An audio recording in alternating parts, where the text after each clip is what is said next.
Hey everyone, welcome to the Ask Bess show. The topic today is listen for a change. This is very rare in our society. Think about the last time that you were really listened to, truly, or that you truly listened. It's really a rare thing. But when we give attention, and I'm saying all this because it's good for our heart, it's good for our being, it's good for the other person, it's good for business, it's good for families, communication, relationships, it's good for everything. Listening is. And so listen for a change. Listen for a change is the topic today. Attention is listening is attention, and attention is love. Very rarely given when we're not distracting, isn't it? Distracted or something like that, isn't it?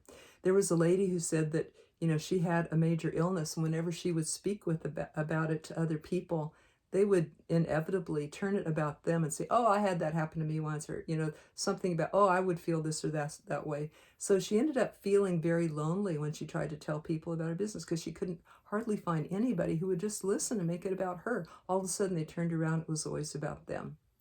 And that was good for me to hear because I have done that too. I've been sensitive since then, and I sometimes watch and see how soon does that person turn the conversation to be about them. Then I know the kind of the depth of relationship that I could have with that person. It's kind of a test if I notice that happening. And it's also been good for me to hear that because I reflect about how often I do the same thing. So I catch myself, am I a true listener? How often do I make it about me instead of about them? Now, sometimes just listening means, just not doing anything, just being with the person. Sometimes it's just your presence and letting them finish what they want to say. There was a mother who was doing dishes one time, and she looked out the window and saw her neighbor cross the street sitting on the front porch. He was an elderly man, and he had just lost his wife. She saw her little boy sitting on his lap for quite a while. When the little boy came home, the mother asked him, "What were you doing?" And he said, "I was helping him cry." And all he did was just sit there. So sometimes that's all it takes is our presence, our invitation to let the person be, to be with them, to give them company. Or sometimes just be quiet until they finish describing whatever they wanted to describe. Sometimes we have falsely, wrongly associated not saying anything with being too tired to talk or not knowing, a helpful thing to say or anything like that. But really,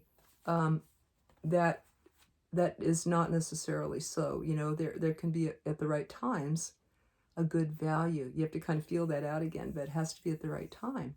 Can be really good value to listening. Now, asking a question or two can elicit more from the person. Like if somebody said, wow, I was almost hit by a car yesterday and I was really freaked out. And they stop and you could ask them a question, said, that really got to you, huh? And then that sort of opens up, that's active listening, reflecting back, wow, almost being hit by a car really shook you up, huh? And opens the door for them to share more if they want to. Another thing is to ask them questions about what they just said, like wow, tell me more, what happened, what happened with that? And then they'll know that you want to hear more, because otherwise they might not want to venture out where they know it's not welcome. But just your listening or, eye expression or words can invite more from them. It's said that you've heard we have 2 ears and 1 mouth, so I should be listening twice as much as I speak. And I figure that I already know what I know. So if I walk away from an encounter with a person, I've done all the talking, I haven't learned anything, I haven't gained anything. But if I listen more than I speak, now I've learned something. Now I walk away with something, so I'm richer for doing that. There's a great book called How to Win Friends and Influence People by Dale Carnegie. And the gist of it for me that I got out of it was to be an active, good listener, ask interesting questions. For example, a friend of mine, Todd Smith, recommends asking people, first off, an easy one is, well, so where are you from originally? That's an easy one that people open up to. Or you could ask them about family, occupation, recreation, and their dreams, their goals. Do you have a family? What do you do for a living? What do you like to do for fun? What goals do you have? And so those are also questions that you can ask. It helps in our lives and network marketing to open up the avenue for possibly doing business, but this has to come first, that connection, that listening. So I hope you got something out of this. If you did, I'd love to hear your takeaway below, or questions or comments or tips or stories. And thank you for sharing, because other people can be getting benefit from this too. And this is the Ask Bess show. I will see you next time. Thank you for being here.